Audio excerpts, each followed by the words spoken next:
Avoid mistakes in unconventional oil and gas development with NITEC.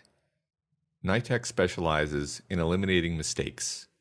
NITEC LLC has performed integrated studies for over 24 major operators across every major unconventional oil and gas play, for a total of more than 90 reservoir simulation look-back studies, including over 400 individual wells.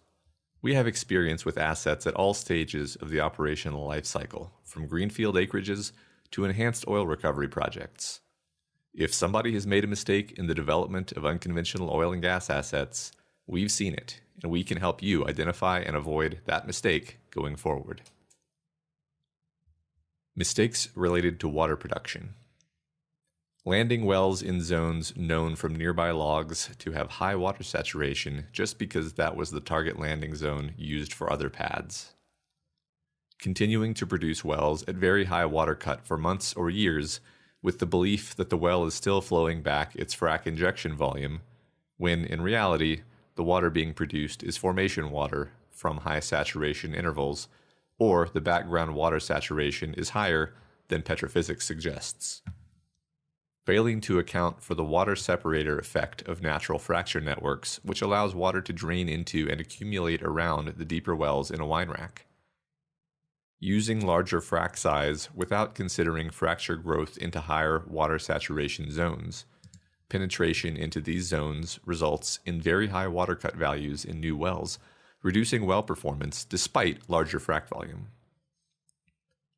Mistakes related to excessive BHP drawdown, such as when reducing the flowing BHP to increase IP, resulting in very high GOR, cutting off oil flow and prematurely draining reservoir energy, turning potentially good oil wells into gas wells.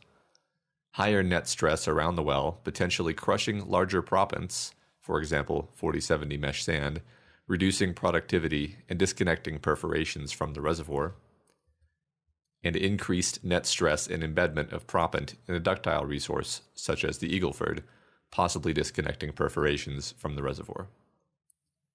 Mistakes relating to frac hits. Too tight well spacing, wasting money and damaging other wells. Calibrating frac size or spacing on a motivation to reduce frac hits. In reality, frac hits may happen even between wells that are spaced an economically favorable distance apart. Mistakes relating to using the wrong tools. Over-reliance on a single engineering tool such as decline curves or RTA to predict well performance. Using frac modeling tools and assuming the extent of the induced fracture network is identical to the SRV, and basing spacing decisions on this erroneous SRV size. Frac design mistakes. Wide perforation cluster spacing leading to bypassed oil between the perf clusters. Too few perforations leading to excessively high pressure injection via extreme limited entry. Too little proppant in the ductile rocks often present in resource plays, failing to prop the fractures adequately. Too much proppant for a given rock type, wasting money. Too little frac fluid, failing to create an efficient SRV and leaving bypassed regions between wells. Too much frac fluid, wasting money and damaging other wells by connecting SRVs. Creating too many tensile fractures by using high injection rate with a low number of perforation clusters or high viscosity fluids such as gels. Tensile fractures will immediately intersect with and damage existing wells while shunting frac energy away from the SRV, leading to low complexity and inefficient stimulation. Mistakes relating to faults and natural fractures. Ignoring faults and natural fractures, damaging other wells, and badly miscalibrating frac fluid volume. Discounting the fracture network as a mode of fluid transport and storage. Infill drilling mistakes. Failure to adjust expectations based on prior depletion by older wells.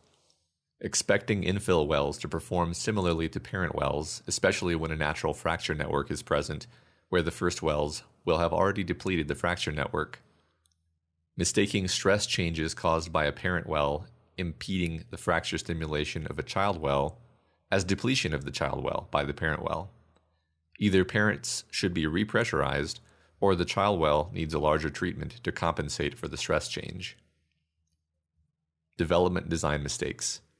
Cookie-cutter mass drilling of the same development pattern of wells across a region without adjustment to depth, water saturation, gas-oil ratio, prior depletion, in situ stress magnitude and orientation, lithology, or stratigraphy.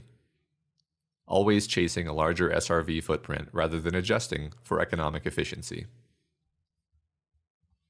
If you're interested in finding out more about the services we offer, please contact us at solutions@nitecllc.com or visit our website at www.nitecllc.com.